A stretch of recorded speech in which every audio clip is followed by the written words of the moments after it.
Welcome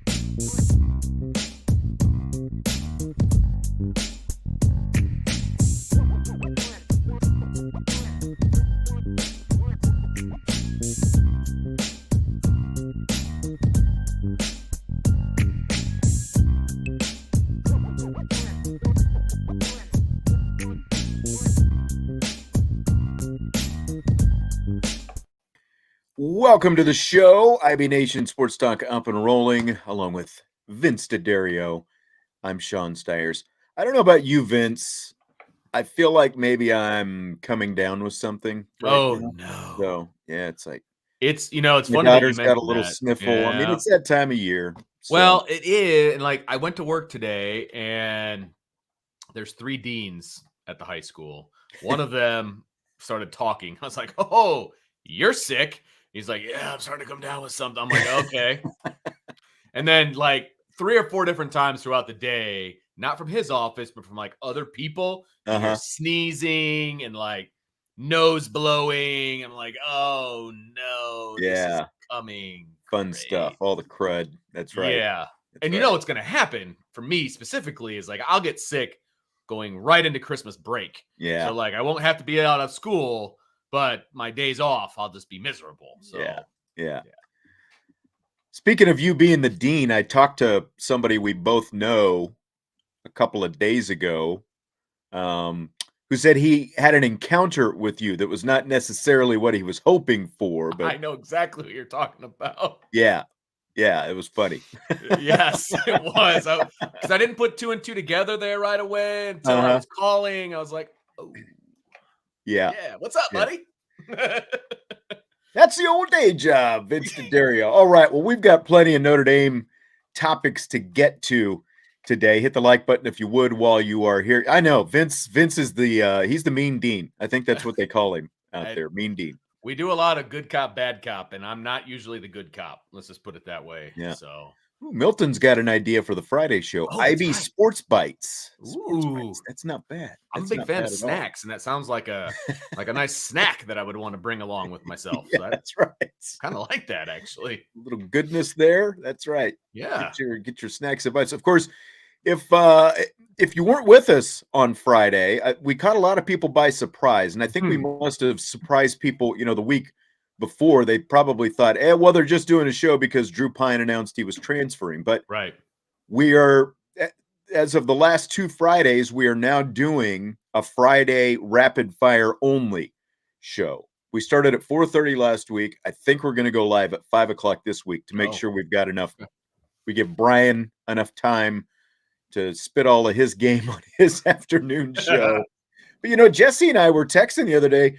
I like the lead in. It's like a good, a good lead in. We got a nice audience that jumped right over as soon as Brian's show ended. So maybe we need to, I was thinking, and I forgot to bring this up with Brian, maybe we need to time these shows out a little bit more where like we're budding right up against each other and we get the lead in every night. It's like being in the old Thursday night lineup on NBC, like coming in right after Friends or Seinfeld. Yep. I mean, they made some real winners out of that Thursday night lineup just because they were coming right out of those shows. Frasier, Wings, Mad About You. I mean, I watched classic. I loved Wings, man. Vera Forky. Steven Weber. And I'm rewatching Madam Secretary on Netflix, and the husband was the older brother on Wings. Oh, really? Yeah. What's his name? Daly. Was it Stephen? Scott Stephen? Something Daly. Yes. Tim, maybe? Tim? Maybe. It's Daly for sure.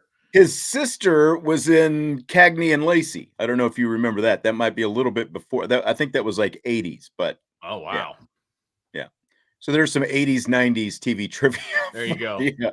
How about some Notre Dame football? And by the way, we've got the Cassandra Prosper news for Notre Dame women's basketball coming up in rapid fire.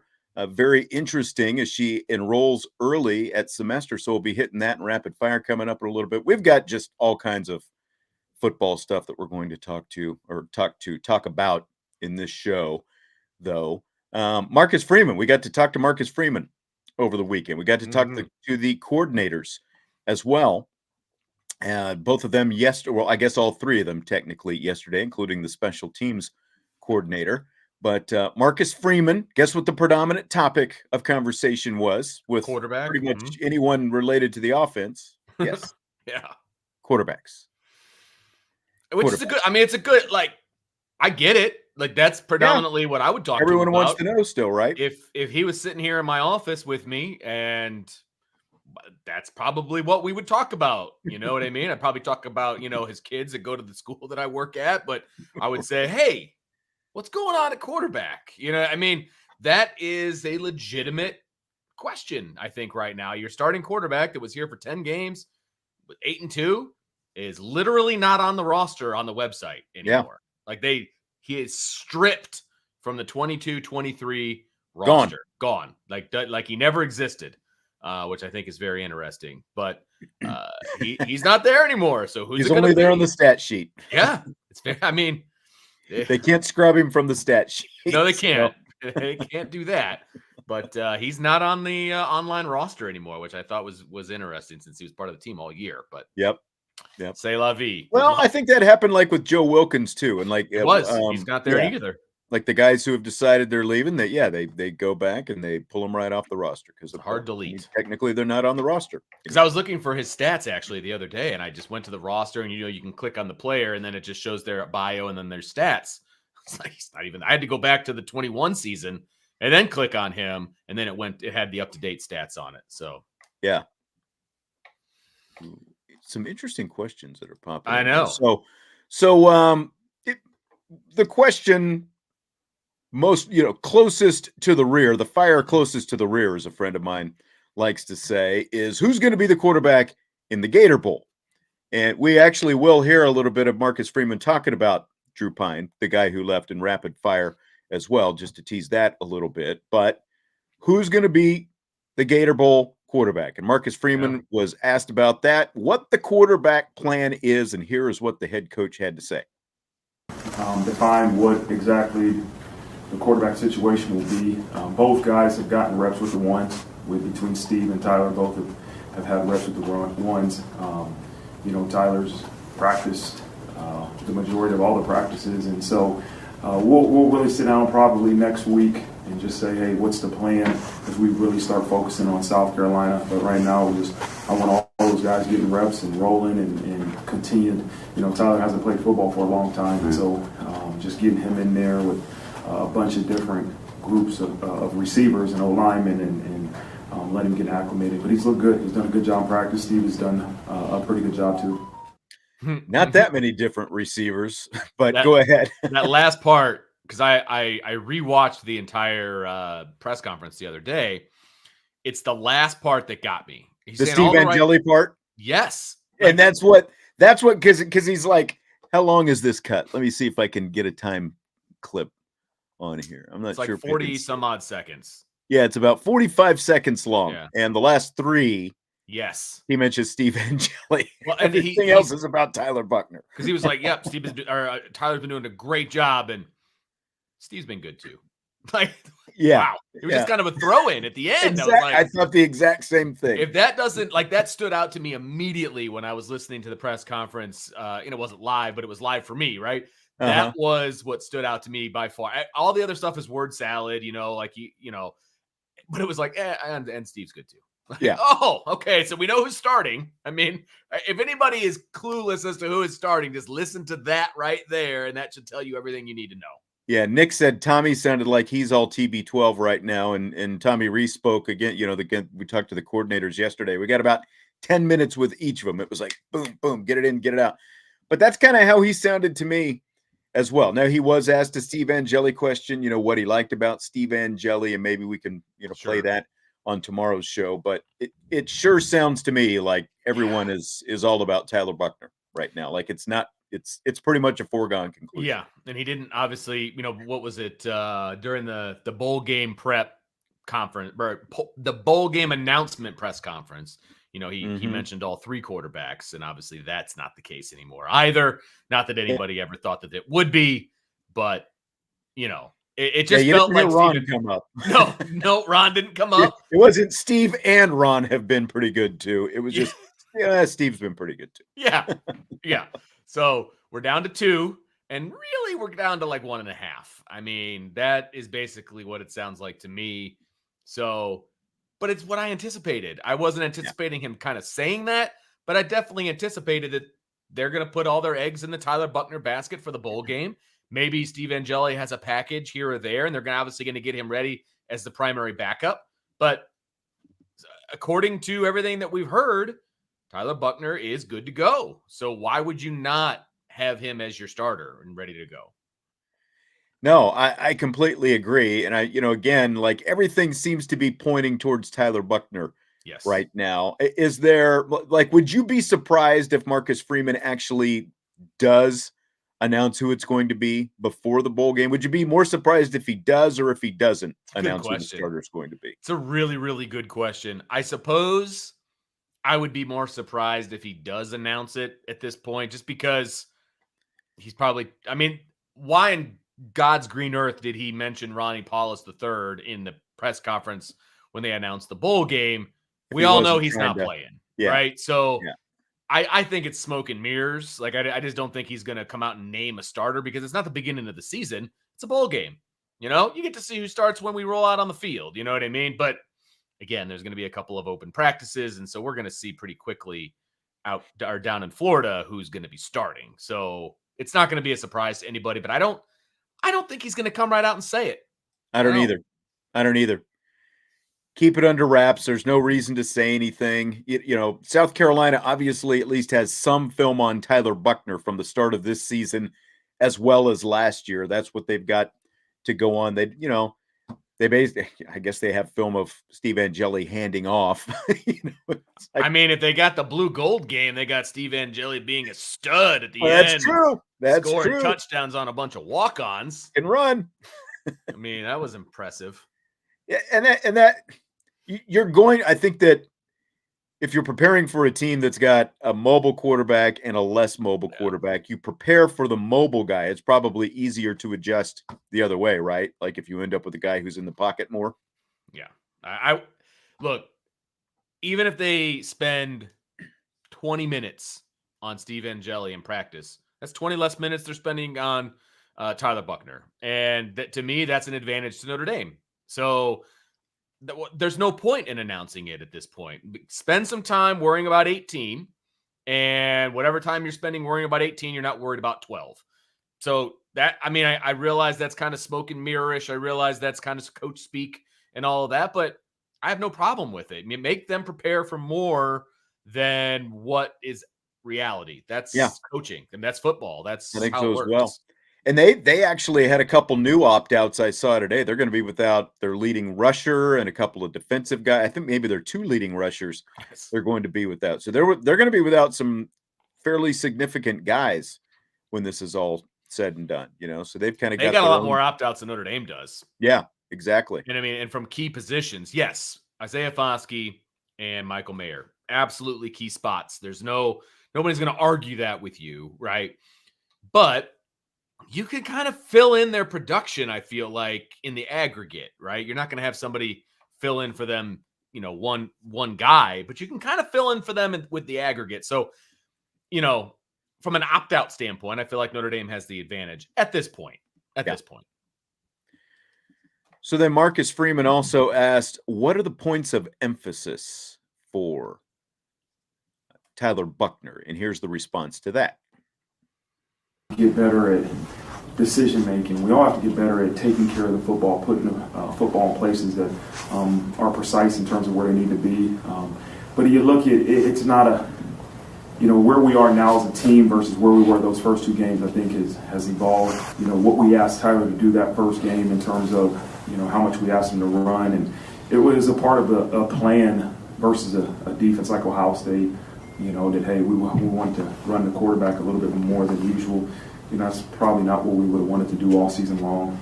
But, continue to develop, he hasn't played football in a while. And so for him to get back out there, run around, throw the ball, it's been good to see.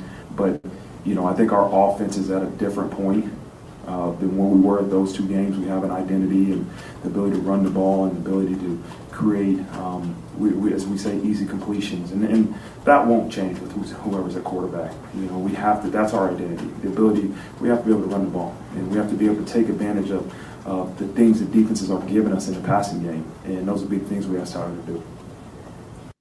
I like how he started out there. We all have to take care of the ball better. We all have to make better reads. Well, do we? Do we really? Or is it just the quarterback that has to do? I just love the way he's never going to single anybody out. It's just not going to happen with Marcus Freeman. Yeah, You're done with the kumbaya already. Is that what you're saying? There's a lot of things that need to happen for Tyler Buchner to be successful in the bowl game, right? They can't call a game like they called against Ohio State. He can't call a game like you did against Marshall. That's not who Tyler Buchner is, and that's not how he's going to be successful with this offense. So there's a lot of things that need to happen, and coaching is part of it, no doubt about it.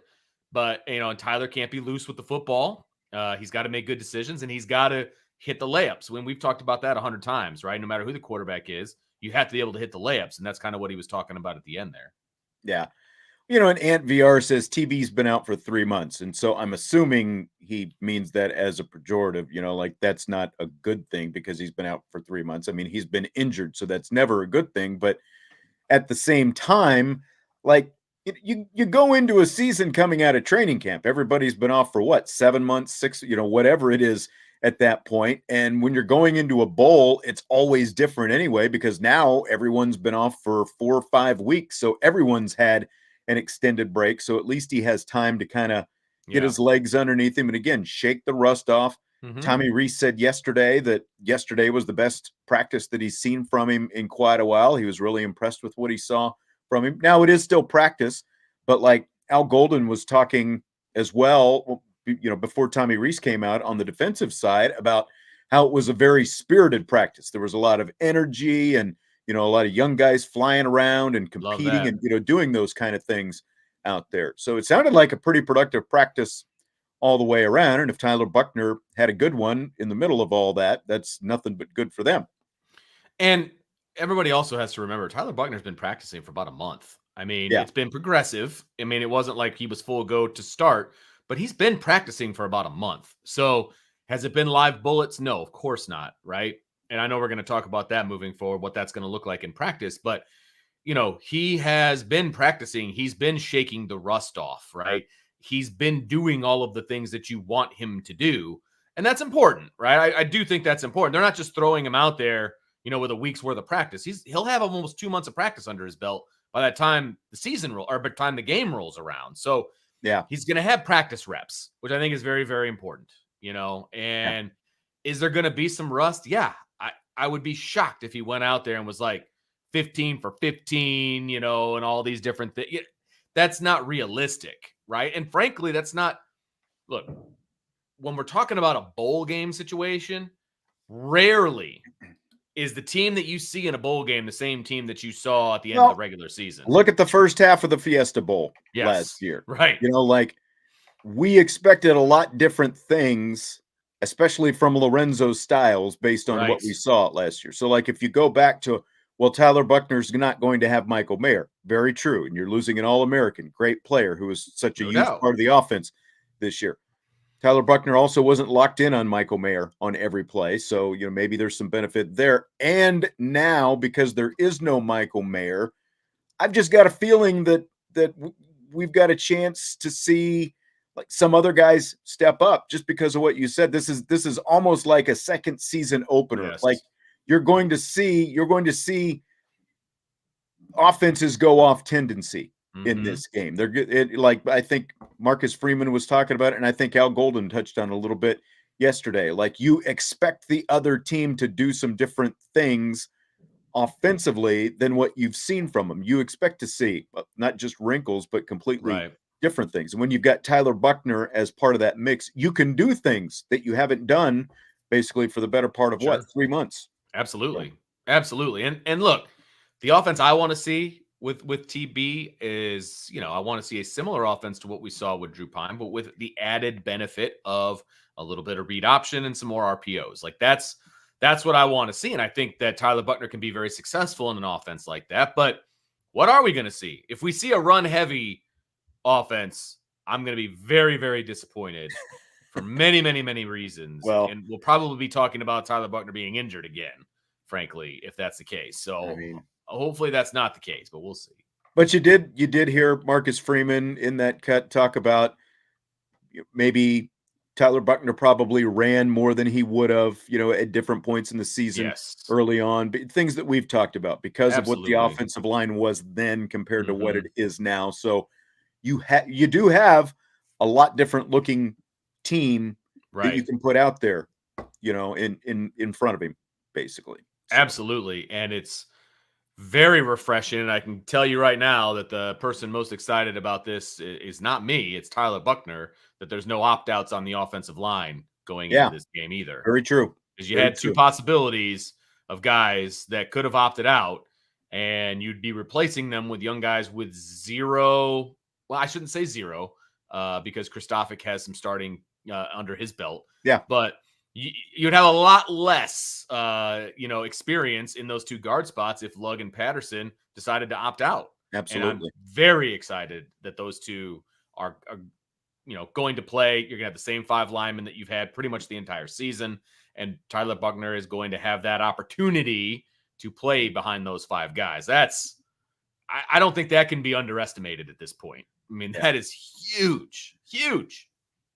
Cam Hart, by the way, I've had this up on the screen for a little bit. Tyler asked, Cam Hart is not playing because of that shoulder injury. He is coming back next year, but he's not playing in the Gator Bowl. Christopher with an interesting conversation, a rotation at quarterback, depending on down and distance. What do you think about that possibility? I don't see that happening. I think this is going to be Tyler Buckner's game throughout. And I just don't know what the situation would be where I would take Tyler Buckner out and put in Steve Angeli. I don't. See, that's what I'm I can't really envision that either. Like if it was the other way around where Angeli was the starter and Buckner was the reserve, then, because of the running factor, you can see, it's a change of pace, but change of pace from one. Now, I mean, obviously if Buckner is struggling and has to come out, that's one thing, but a rotation, I don't see where, like we started to get into the whole, Malik Zaire was on the show last week. We had some connection problems and stuff like that. So we didn't get into the whole thing with Deshaun Kaiser as much as possible, but man, I had forgotten. It's like, maybe I just blacked it out that, the whole, like series to series, Deshaun Kaiser and Malik Zaire are switching. And I'm not making any DC references today. I'm going to hold off making DC references, because there's a really old one that I can make. But I can see the benefit in seeing what Steve Angeli can do in a real game, especially when you are looking at bringing in a transfer portal quarterback and all that, like get him out there in a real game for a series or two or something. Like, like if you said, as long as the situation is this, like we're not in a big hole, whatever it happened to be, and we want to get him in for a series maybe in the second quarter and the third quarter, something like that. I could see wanting to get him in and getting him some experience, but I can't find a natural fit for where it would make sense otherwise if you're alternating them. Right. If it was a planned situation, like on the 4th series, we're putting you in. Like this is going to be regardless of what's happening in the game. 4th series, my man, is yours. You're going to be in, right? Then maybe the 10th series, the 8th series, whatever, 4 and 8, 5 and 10, whatever it is, right? I would be okay with that. I really would. But that's not a rotation. Like that is a planned, organized, this is your drive kind of a situation. And look, he's never been in a college game. He's thrown 0 college passes, right? And so I would be okay with that being the case. I don't know that that's what they would do, but I'd be okay with it. I would. Yeah. We're Not Marshall says, how many times we all hold our collective breaths as Buckner tucks the ball and runs because he doesn't read his progressions in the bowl game. I mean, every time he runs the ball, I think everyone's going to be doing that now at this point. Whether it's a designed run or not, or whatever the case may be. Yeah, absolutely. The last thing you want is for him to get hurt again, and so that he's limited in spring practice. I want personally, I would love for him to have a good game. Obviously, I want Notre Dame to win, but I also want there to be 4 healthy quarterbacks on the roster in the spring competing for a starting position. I want a legitimate 4-man race. That's what I want. So Derby, 4-man derby. Yeah, okay. Absolutely. All right. Speaking of hits on the quarterback when he's running and hits in general, one other thing Marcus Freeman was asked about regarding Tyler Buchner, will the Gator Bowl, assuming he plays, will that be the first time he has actually taken a live hit since Marshall? And here's the answer. Probably won't happen. You can't take a chance of your quarterbacks getting hit in practice. Not at this point in the season. It wasn't one point I lined up the quarterbacks in fall camp. You just can't take that chance of getting your quarterbacks hit and hurt in practice. And I know he hasn't taken live reps, and you get bumped enough. You're in a red jersey, but sometimes they run that ball, or those D linemen, they might get yelled at for touching the quarterback, but you're going to get bumped enough. But we're not going to live them up. There's no way. Not going to live them up. Not going to live them up in practice. It is not happening. That was my favorite line also, because it feels like the truth comes out at the end of everything that he says, because there's a lot of buildup to that last 3 seconds. In the last 3 seconds this time where, we're not going to live him up. No way. Don't be a dumb A for asking that question. We're not making the quarterbacks live in practice, pal. Right. He made a good point. He said they didn't live him up as, in his terms during training camp either, before the season started. So, that's why they wear those red jerseys to begin with. Notre Dame There's a reason they wear the red jerseys. Notre Dame didn't invent the red jerseys. That's a thing everywhere for every school. And there's a reason for that, because if you lose your starting quarterback in practice, that's a major problem. Yeah. I completely agree. There's no benefit in him taking any unnecessary hits, especially when he's a guy who's coming back from a shoulder injury. Now, again, as I've said time and again, it's at least his off shoulder, so it's not his throwing shoulder. So it's like, even though, you still don't want anyone to get hurt and, have to have some kind of surgery, it's still better that it's that shoulder than it is his throwing shoulder. You'd say that with anybody, basically. But as Austin says, if Buckner is who the staff intends on starting next year, he needs to play the entire game. Well, again, they're looking at a grad transfer or a transfer portal quarterback to at least compete for the job, this spring and into fall camp. So I think this is about really for Tyler Buchner. One, he's the best option. He was the starting quarterback at the start of the season before he got hurt. So he's the best option. Correct. By far. You've got a completely inexperienced freshman quarterback who, does have some talent to him, but he has zero real experience. And again, Tyler Buchner was the starter at the start of the season. So I think for them to have the best chance to win, he gives them that best chance, but also it's a chance for him to show what he can do kind of to everybody, to leave a lasting impression in everyone's mind as you go into the off season before spring practice starts, when you are, dissecting and splitting hairs and comparing every rep. They can always go back to this film. And if it's good enough, then they can say, well, remember now, Tyler did this in the Gator Bowl against South Carolina. So I think it's a huge opportunity for him. Absolutely. And it's a chance to get, a really good game. I mean, it's a really good opportunity for him to get some film, some game live film going into the spring. I mean, and it's all going to be part of the process of figuring out who the starting quarterback is going to be. And they may not even decide that coming out of the spring. It may be something that bleeds over into the summer and into the fall, and that would be fine too, if that's the case. I mean, that's what they did last year, right? There was no starter named until the fall last year. Yeah. And last 2 years. Right. And frankly, I would be surprised if they brought in a transfer quarterback, which we all know that they're planning on doing, that they would name a starter out of the spring. Like, that would surprise me, especially, that's all that the new guy has gotten an opportunity to do is the spring. Like, give him the summer to, like, do some 7-on-7s with the guys and, all of these different things that they do over the summer. Give him that opportunity. They're not going to name a starting quarterback, I wouldn't think, until fall camp. No, I mean, look how experienced Jack Cohn was when Right. he came in 2 years ago, and he was out there in the spring. They didn't name him the starter after the spring. Again, Right. you got into training. Now, it happened relatively early in training camp, earlier than I probably thought it was going to happen, but he ended up with the starting job. Right. Absolutely. I don't think there's and he any deserved yeah. it. And Yeah. he deserved it. And just like Tyler deserved the starting job going into fall camp or, part of fall camp this year. I mean, he was head and shoulders above Drew Pyne. I mean, it's just, that's great. So let's see what happens in the spring and in the fall. I just want everybody to be healthy so it's a nice, even competition. Yeah. Tom says he hopes Tyler Buckner throws the ball 20 to 25 times, let the running backs do their thing without Tyler running so much. The O-line is the key.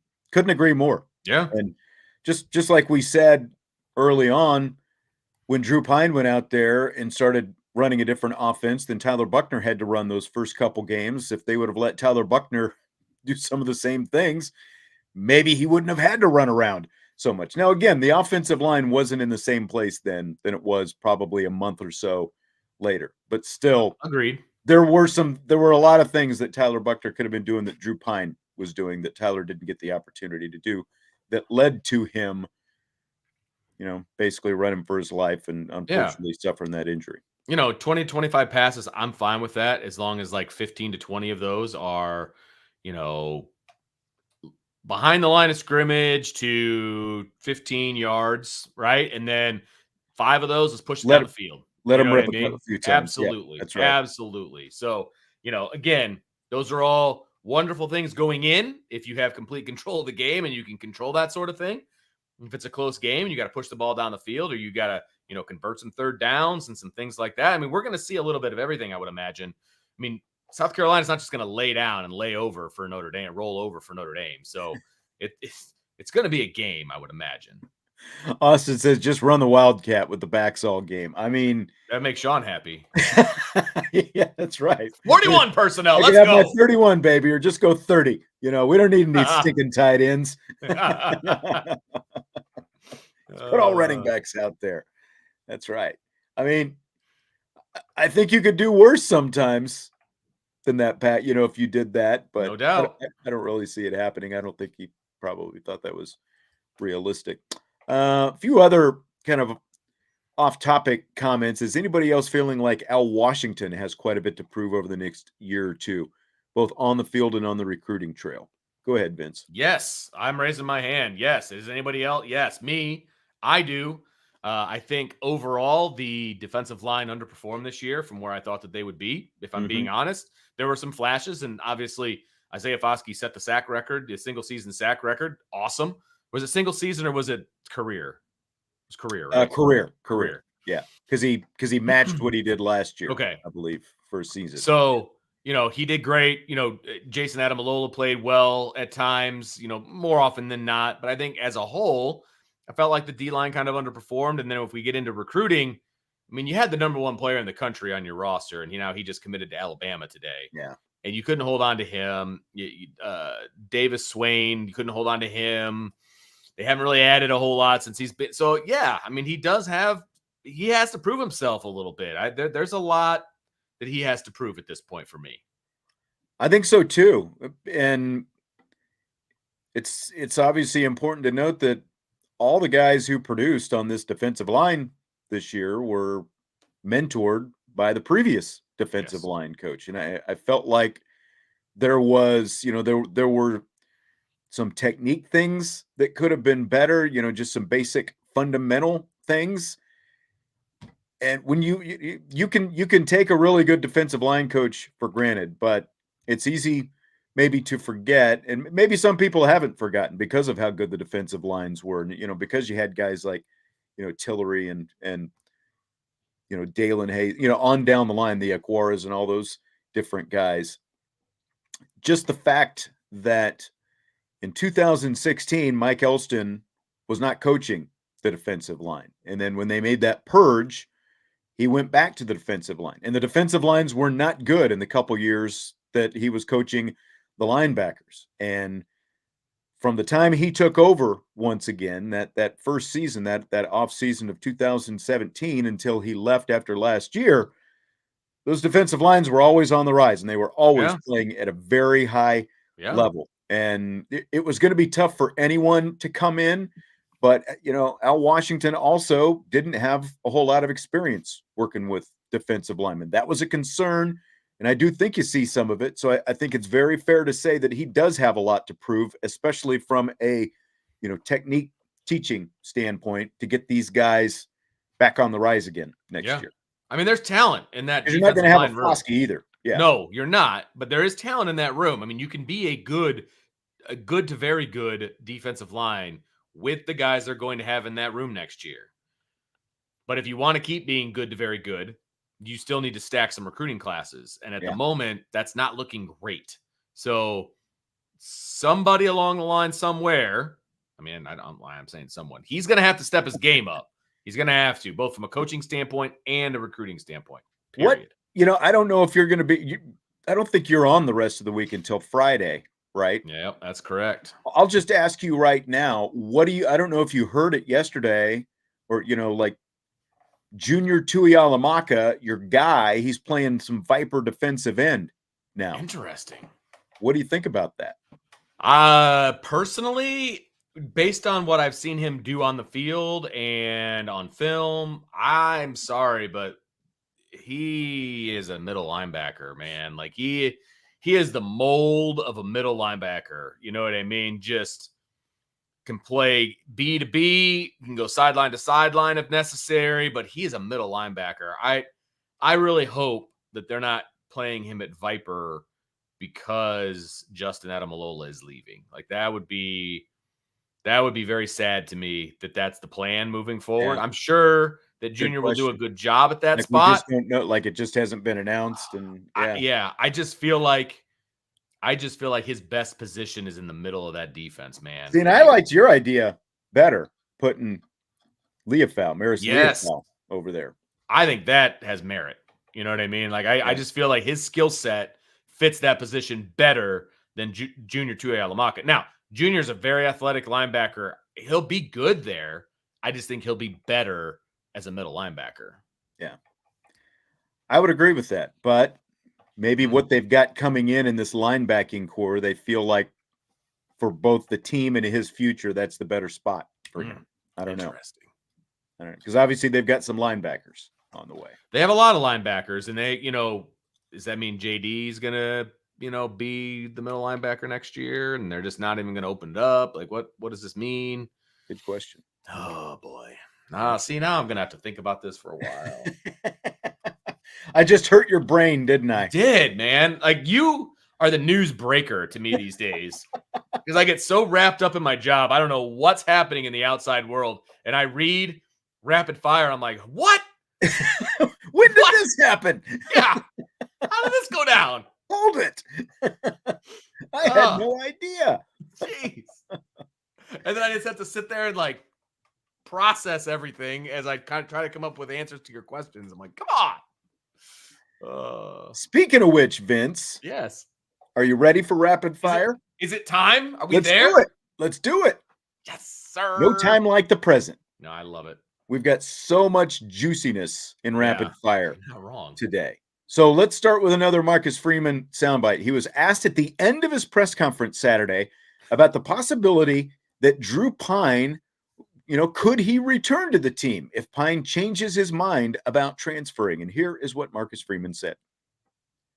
I don't know. I don't know. I just know sometimes that happens. They do, they get out there and they have regrets and guys come back. If that road if that decision comes, we'll look at that situation. If that comes up in the future, we'll look at each situation independently. But if that happens, we'll look at it and see, is this what's best for our program and for that individual? We'll look on an individual basis. So what do you think, Vince?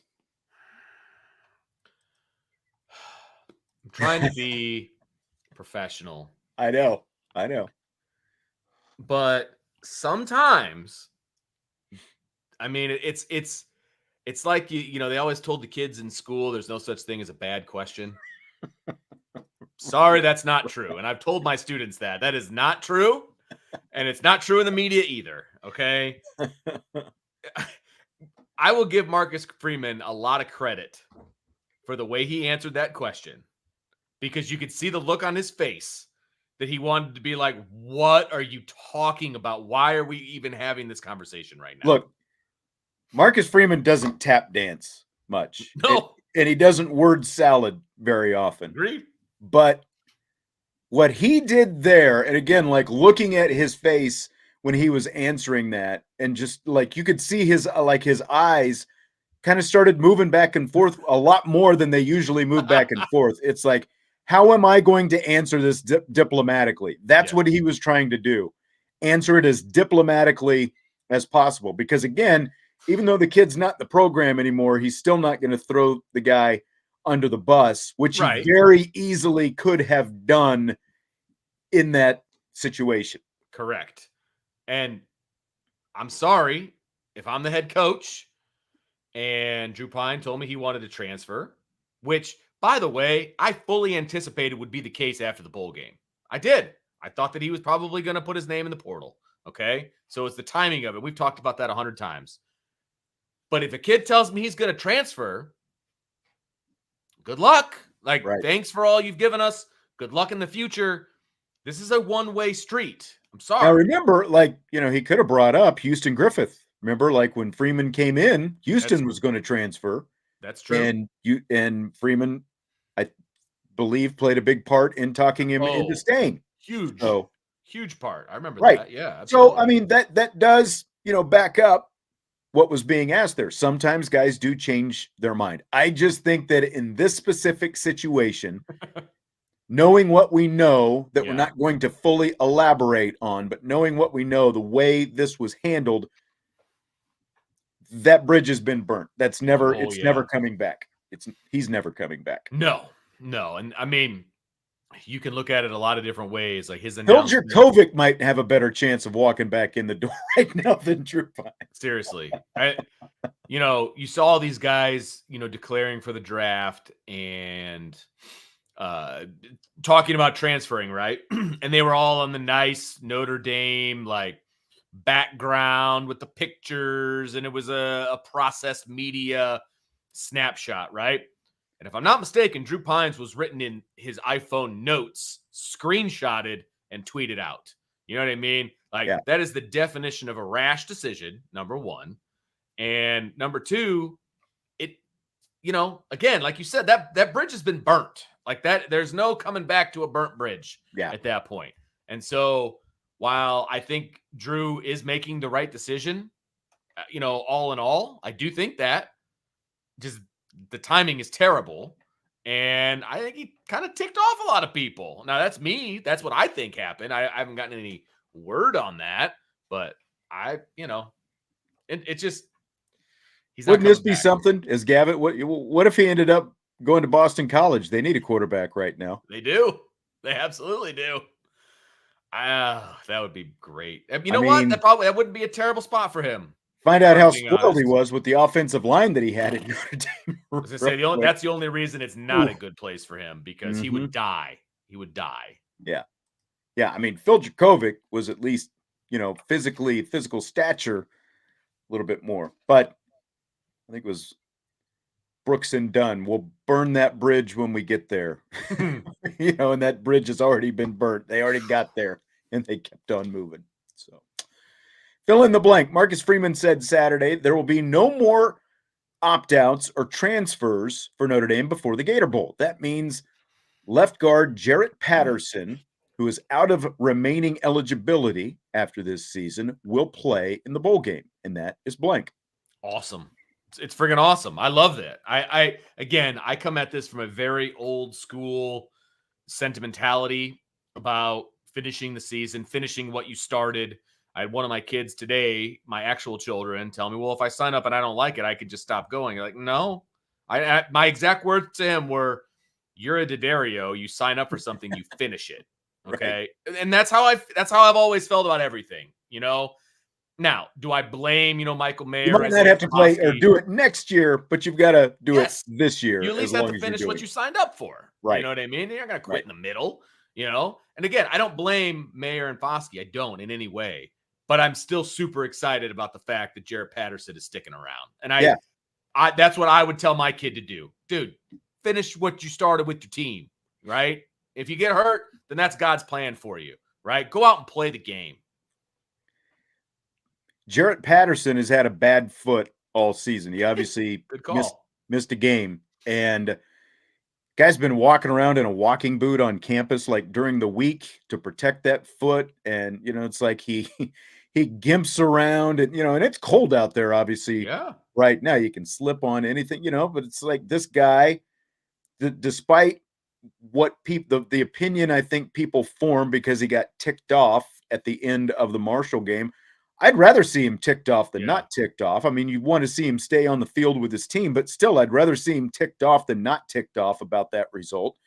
But so through everything, he's played hurt all year long, and he is an NFL caliber offensive lineman. He's going to be drafted at some point, probably a day 3 guy someplace, but he's going to be drafted. He's going to be on an NFL roster next year, and the fact that he's playing is huge, I think. Now, again, there were some other guys who potentially, who had a little bit of experience they could have plugged in there. But I think the fact that he's back, again, when you look at, like you talk about culture and foundation and all these different things that you're trying to do going forward, I think that it's nothing but good for your program to have a guy like him, having gone through what he went through this year and is apparently still going through, to go out there and say, I'm not going to opt out. I'm going to play in the bowl game. I'm going to stick it out to the end.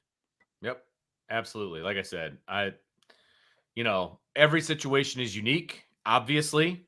I just come from a different school of thought. I would want to finish the season that I started with my teammates. And Crystal, I completely agree. She says, I get it. I agree, unless millions are on the line and you were playing in the Gator Bowl at that point, you make a business. I have no problem. And that's what Michael Mayer and Isaiah Foskey did. But the difference between them, especially Michael Mayer and where Jarrett Patterson is likely to get drafted, like Patterson could be a 3rd round guy still. There's a lot of draft process to go through, but still I think the end of the 1st round is like $9 million or something like that. Whereas once you get to the 3rd round, there's not nearly as much on the line, so you're talking about a difference in millions. I totally get it. I mean, if my son's guaranteed to be a 1st round draft pick, that's a conversation we're absolutely having. Right. No doubt about it. Right. It, like I said, it's hard for me. And, 5 years ago, this wasn't even a thing. You know what I mean? 5, 6, 7 years ago, this wasn't even a thing of opting out, really. I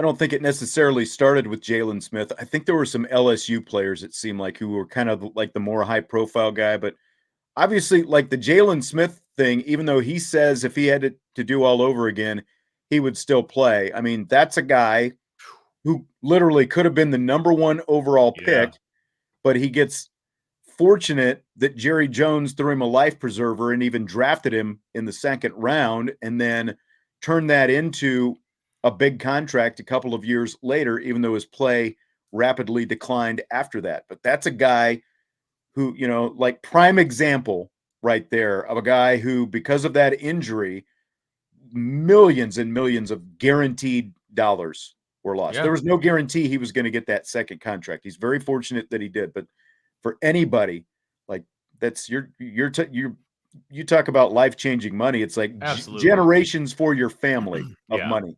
Yep. That's on the line. Yep. No doubt about that. Vince, which is the bigger whiff? Notre Dame football not adding a transfer quarterback last offseason, or Notre Dame men's basketball not adding a transfer big man this past offseason? I realize the people in this chat are probably going to disagree with me, but I'm going to go with the basketball team. And here's my reasoning. With the football team, they had all their eggs in the Tyler Buckner basket, and I get it, right?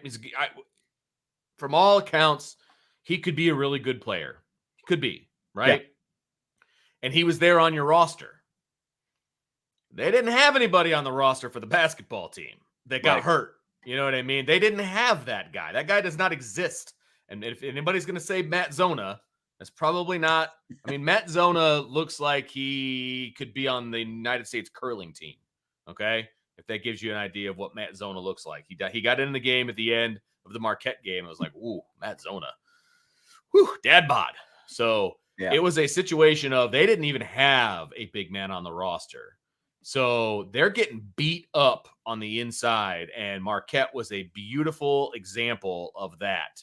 And I'm not even talking about like a big, thick big man. Like they just had a big, long big man, and he ate up the Irish on the inside, and they had no answer for that. None. So and it wasn't just one. They gave up 50 points in the paint yesterday. 50 points in the paint to Marquette. 63% of the points Marquette scored were in the paint yesterday. They and rebound. You go back to the Syracuse game. 34 of the 62 points Syracuse scored were in the paint. That is, and those are the two better teams that they've played so far. I don't care about St. Bonaventure. I'm talking about big conference teams. There's still a lot of good basketball teams that they've got to play this season. And especially as Mike Brey leans on the experience and being old and all this stuff. Now, obviously, I have no idea what was out there on right. I don't either. In the portal and all, what was available, but you've got to bring in some kind of viable body, even if it's just a defense, just to play a little defense, just to occupy a little space in that paint, because they are getting killed right now because all they've had is Leshevsky, who obviously, is more that stretch four kind of guy, and then Van Allen Lubin, and neither one of them, nobody is giving them any presence in the paint right now.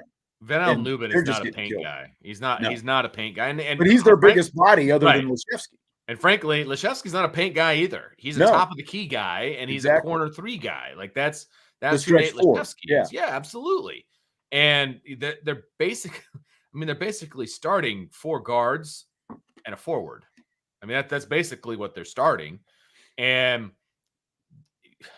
look out for that team that's got a couple of bigs, because Notre Dame's not going to have an answer, and they didn't have an answer yesterday. And that game was over early. Notre Dame got into foul trouble early because they were trying to be physical down low, and they were just getting – I can't find it right now. I was kind of looking for it. Like the and one situations for Marquette were off the charts because they were just manhandling Notre Dame in the paint. It was, like I said, Notre Dame got into foul trouble. I thought the fouls were a little bit ticky-tack, and they were calling a lot of them on Notre Dame. It was like 9-2 at one point or something along those lines, and I think that just got them out of their rhythm, and they could just never really get back to their offensive rhythm. And then on the defensive side, there was nothing they could do. Yeah, they're calling those hand checks this year. It's I think it's ugly when they start calling that, because you take everybody out of their flow, but that's the way they're calling it. You got to do it. But, as to the, the quarterback thing, we've talked about this before. They would have brought in a quarterback if it was a quarterback who was willing to compete for the job of Tyler Buckner. Good call. Who didn't want to be anointed. So, I still stand by. I think they made the right decision for this team, because, as you said, they had Tyler Buckner. They thought Buckner was the guy. They could have brought in a transfer. The guy, JT Daniels, the guy they talked to, didn't want to compete. He wanted to have the job, and now he's moving on to his fourth school. Which is nuts. Yeah. Nuts that you can do that. Nuts. Yep. Stymie says he likes Brey. Does change with the times. He's playing two freshmen. That never would have happened before. They tried, but they couldn't land a transfer. And it's, again, I don't know exactly what was available in the transfer portal, but there were a lot of transfer portal.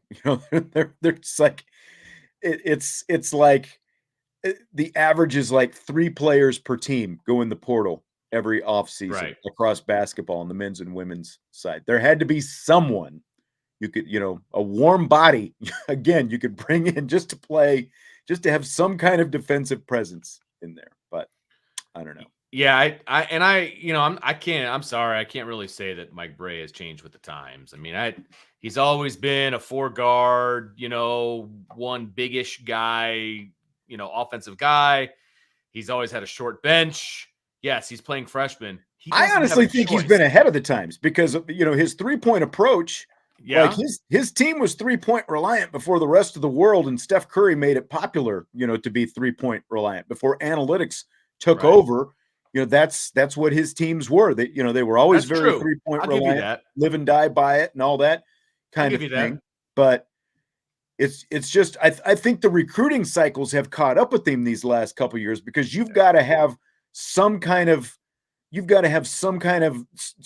got to be ready to go in terms of a post type player where they are right now, and they don't have that right now. No, they don't. Nope. And the other part of that as well is when you look at this team big picture is you've got all these 5th-year guys. What if they had decided not to come back? What would this roster even look like? One, they've been together for 5 years now, and that's how they're playing most of the time. But 2, what would you would have had to go out and take like 5 MAC kids to come fill out the roster if those guys hadn't come back. Well, honestly, it's gonna be rough next year because those guys are out of eligibility. And that's what I'm thinking about next year. What's going to happen then? It's going to be rough. You're going to have a lot of new faces because clearly he does not believe in those guys that have been sitting on the bench for the last 2 to 3 years. Yeah. So because he's recruiting over them, right? He obviously doesn't believe in them because he's recruiting over them. Yeah. So, why would those guys stick around? Get your degree and get the heck out. Like there's no reason for Matt Zona to stick around. Gosh, I can't think of their name. Number 12. He's the same age as Zona. I can't remember his name, and that's terrible. But there's a couple of guys. We don't get to see him, so right. Well, yeah, and they've been recruited over, right? You brought in Wesley last year, and you brought in these 2 guys this year. They're getting recruited over. So why would you stick around? Yeah. Crystal wants it. Well, I'll save this here for just a minute. But fill in the blank. Speaking of women's basketball, Notre Dame women's basketball adding 5-star guard. I just bit the lower part of my tongue. Let me start this over again. Fill in the blank. Notre Dame women's basketball adding 5-star guard Cassandra Prosper at midseason is blank. I think it's great for the team if she can help them right away. But you're already talking about a top 5 team that she must be really stinking good if she's going to be able to help the team right now. A top 5 team. It's not like they're a bottom feeder and they just need all the help they can get. And it almost felt a little bit like that when they brought in Olivia Miles. I don't want to say they were a bottom feeder. That's exaggerating, right? Well, but they were struggling that year. Yes. Yeah. They were not playing well. Right. And the only pushback I would have is when Olivia Miles came in, it was a free year.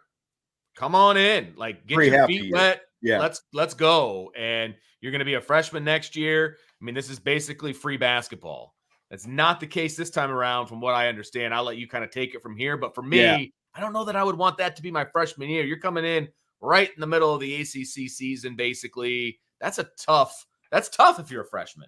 Yeah, it is. And to me, the biggest question is, as good as you think they might be, it's still a freshman. And you're adding that freshman to the mix. They're 9 games into the season right now, plus the practices that they had for over a month before the season started and all that stuff. And summer and all that stuff.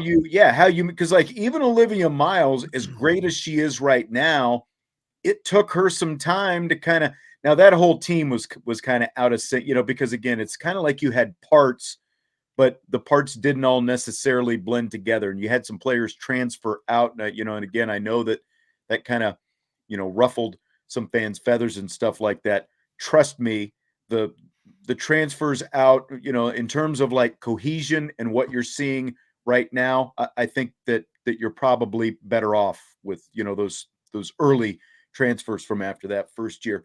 But as as to Prosper, so how a player is able to mesh like that mid-season, to me, that is a big question. But you look at her, she's 6'2", she's a 6'2" guard. So she's longer than any of the guards they have. Like Sonia Citron is 6'1", and Miles is like 6 foot tall. So she's even taller than both of them. She can slash a little bit more. I saw a video. She can actually dunk the basketball on a regulation goal. So, like, if that tells you anything, it tells me a lot. So she's got some skill. She's got a skill set that they think, and again, like watching her and seeing this team, she's got a different skill set that they don't necessarily have on the team right now. How that meshes and how that gels, that's what I want to know. And then just what you said, this is different from Olivia Miles because Miles came in the middle of the COVID year. Mm-hmm. She got that, just like everyone in the nation, they let these transfers come in because their high school seasons were canceled. So they said, well, the colleges are playing. You can come in. You'll be a freshman this year. You'll still be a freshman next year. So you basically got a freshman and a half season. Mm-hmm. And so so Olivia Miles was a freshman for a year and a half. That's not going to happen with Candace Prosper. This is going to be her freshman season of eligibility. She'll burn an entire year of eligibility by playing this year. And then next year is basically her sophomore season of eligibility. So, and as Sparks pointed out, she is a 5-star, one of a handful of 5-stars in this recruiting class. She is very good. They think she's the kind of player that can really put them over the top in terms of, like, the question that Crystal, I think it was Crystal, wasn't it? Yeah. Who wins a title first, women's basketball, the football team? Based on the amount of talent that Niele Ivey is stacking right now, because Miles and Citron are both sophomores, and then now you're bringing in Cassandra Prosper, and then, these other players that they've got coming in this 2023 class as well. They're stacking talent over there, and they're going to be back in some Final Fours at the very least very soon. Well, and I honestly, I've actually watched a lot of the women's games. Obviously, you've watched them all.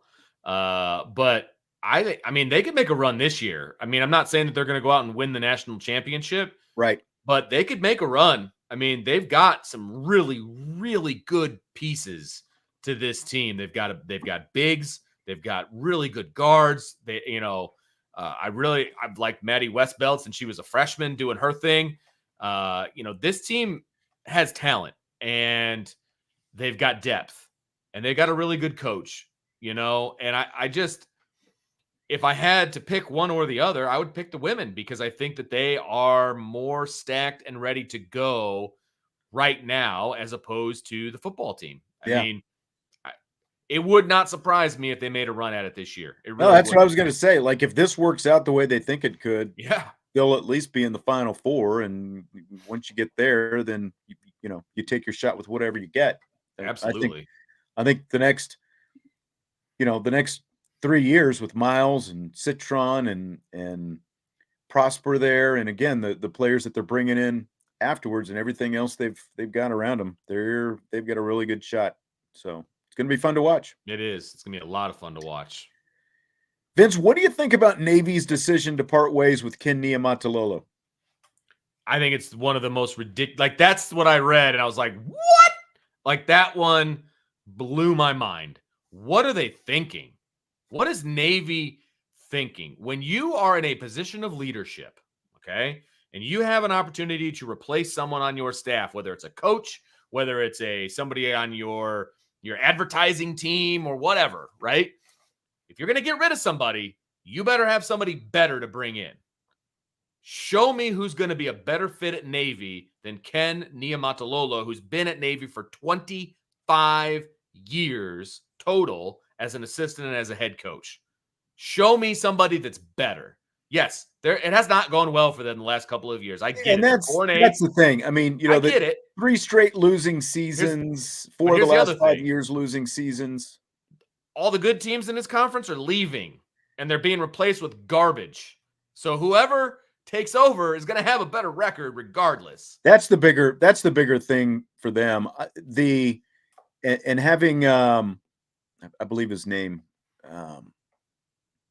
I don't want to say his name because I don't want to say the name wrong, but the Navy guy that his first name is escaping me. I know I believe it.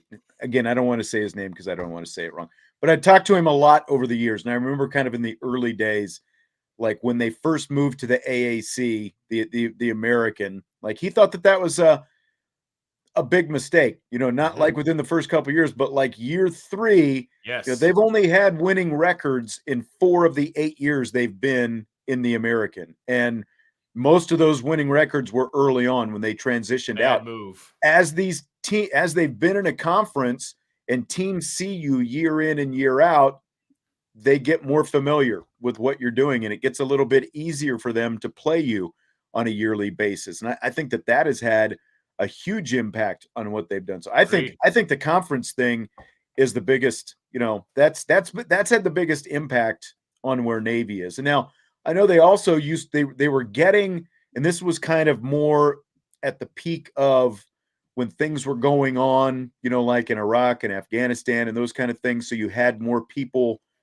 sort of anxious and eager to go into the academies and serve do those kind of things. Like they were getting a higher level of skill, like the halfbacks, the slot backs, and those, the quarterbacks as well. They were getting a higher caliber of player at those positions than they're getting right now as well. And I think kind of as some of those things have worn off, they're not getting those same kind of guys, it seems like. Yeah, no, I agree completely. And so that's fallen off a little bit. And I just think the triple option is a pill to prepare for when you don't see it very often. Yeah. Right. And, I remember you and I having this conversation when Navy went into the conference. We're like, they're going to see this team every single year, and it's not going to be good for Navy. They need an independent schedule where they can schedule teams, maybe a home and away, and then you don't see that team again for a few years. Like that's what they need. Now you can have a couple of every year teams. Obviously, you're going to play Army every year. You're going to play Air Force every year. You're going to play Notre Dame every year. But, Air Force and Army know what they're getting with you because they do the same thing for the most part. Okay. Everybody else, though, the rest of your schedule needs to be different teams every year if you're Navy. They just do.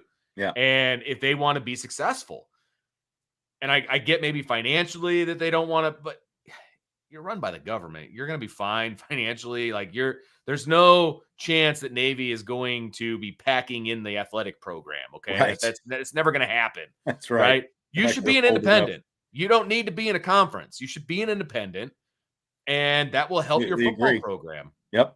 I completely agree. I think that's the biggest mistake that they made. Let's just nominate Keith Kinder to take that job. They could do a lot worse. I mean, I absolutely agree. They could do a lot worse. I mean, I felt like Ken is a good person. He felt like I don't know him personally, but it just felt like he was a good fit at Navy. And are you going to be able to go out and find somebody better? I just don't know that you will. I agree. And especially I saw in one of the articles, there's no necessarily guarantee that you're going to continue to run the triple option going forward. I would think that you would at that kind of, again, because it's a nullifier. It's an equalizer. Equalizer. Yeah. Exactly. Because you're not getting the same caliber. If you're going to play at the Division I level, you're not getting the kind of players that Ohio State and Notre Dame are getting. If you just try to line up and go toe-to-toe with some of the teams that are going to be on your schedule, you're going to lose those games. I mean, that's just not possible. And the offensive linemen that Navy's going to bring in are not going to be 6'7", 6'8", 310, 320. Like, that's just not who's going to fit in a sub. Like, that's not, that's just not how it's going to work. Mean, if you put them even in the MAC and they were running just a traditional offense, they're going to get smoked. Yeah. It's just, you have to have, and that's why they run triple option in the first place. Right. Because it's an equalizer. Yep. Okay, last question, Vince. Did you see the video this past weekend from the high school? It was a state championship high school football game. The running back is tackled at like the 1 yard line, but they call it a touchdown on the field, and it stood.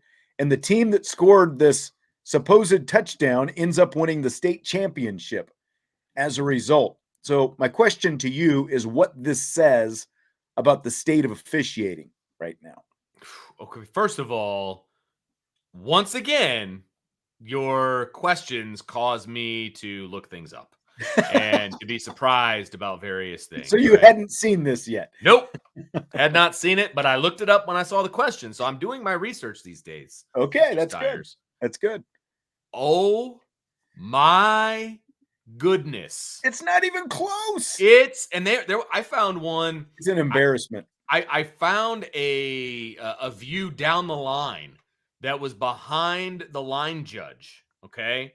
I can't remember where I found it at, but it was, I think it was on TikTok actually, but it was behind the line. So you could see what he was seeing. Okay.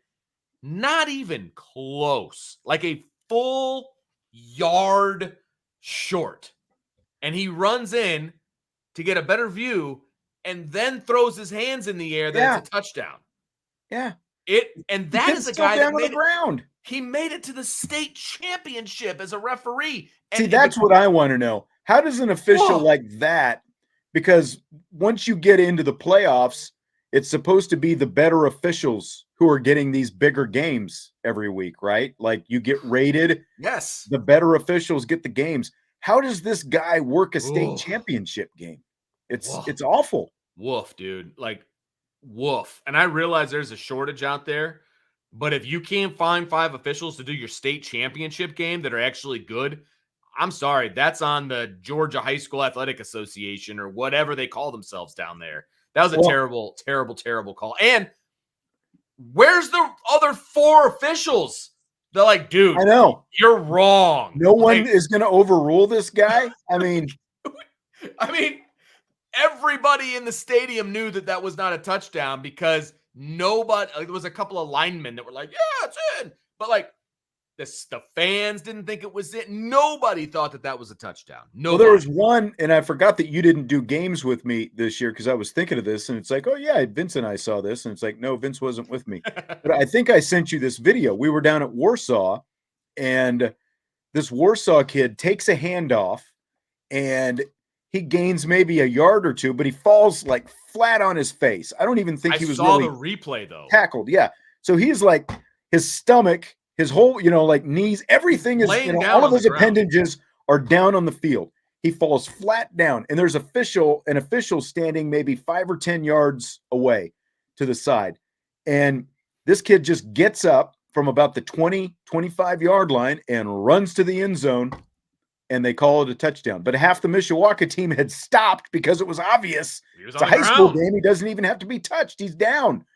He falls flat. The official's standing right there looking at it. He gets up, runs to the end zone, touchdown. And it's like, this is what you see. And we have seen this, unfortunately, for a long time in these high school games. It's like, I don't know, Vince. And, and I realize like within the last 5 or 6 years, there have been a lot of like the better NFL officials who have retired. And then when you get that means that you're bumped, like guys are moving on from college to the pro ranks, which means that some the better high school guys are moving up. Like I remember back when I was doing Notre Dame baseball games, there is a guy in the area who was he was like probably the best, if not, at least one of the best, if not the best high school umpire in the area. But when he bumped up and he was doing college games, there was a very distinct difference in the quality of his work compared to the guys he was working with. I think I know who you're talking about. And I agree with you. He would do midweek games, right? Yeah. It wasn't conference games that he was doing, but it was midweek games. Right. And I agree. And there is a big difference when you step up. And there's supposed to be. I mean, the playing is faster. It's better. The officials have to be faster and better. They just do. And there's a lack of officials, and I get that. But when you're at the highest level, which the state championship game in your state should be the highest level, you need to do a better job of that. And I honestly, I blame the other 4 officials just as much as I blame the guy who called it a touchdown, because it is your job as a officiating crew to get that right. And I don't care where you were stationed as an official, whether you're a line judge, a back judge, the white hat, whatever. that kid was short by a lot. You got to get it right. You have to get that right.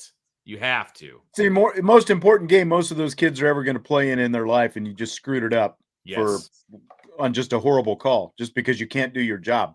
Like those officials, and this is what irks me, because like people would say, well, they're high school officials or they're, whatever. Other than the coaches, they're the only guys out there getting paid. Players aren't getting paid to play in those games. Not high school. So high school officials are getting paid. And I assume once they get into the playoffs, they're making a little bit more for a game than they're making for just a regular game during the season.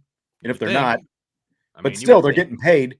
Right. And that's my ultimate point. You're getting paid, do your job right. That's what it comes down to. Right. And no, it was not Bill Sharp. I saw the question in there. The guy was just talking about it was not Bill Sharp. All right, Vincenzo. Well, that's going to do it for tonight. Woo! You got a lot of Christmas duties the rest of the week, huh? I do. I have to decorate the house at some point outside. We're gonna probably do that tomorrow, and then I have. That's right. You do the outside lights, don't you? Yeah, I do. So we got to do that, and then Wednesday I will not be in attendance on Wednesday because I was asked to do the PA for senior night for the wrestling team. And I begrudgingly said yes, that I would do that. It's already senior night for wrestling? Apparently it is. December? COVID screwed everything up when it comes to senior nights. Now coaches just pick things willy-nilly as to when they're going to have senior night. So they'll do it like in December, even though you got 6 more meets left in the season. Gotcha. Yeah, exactly. So gotta do that. I'm going to do that for them. And yeah, so like I said, begrudgingly. Well, good luck with all that. Don't shock yourself. Don't fall off the roof, Clark Griswold, as you're being called in the chat right now. That would be bad. That would be very bad. All right. Hit the like button if you would on your way out. Subscribe, rate, and review, and all that good stuff. Yeah, baby. As well. Good one tonight. We will talk to you tomorrow on IB Nation Sports Talk.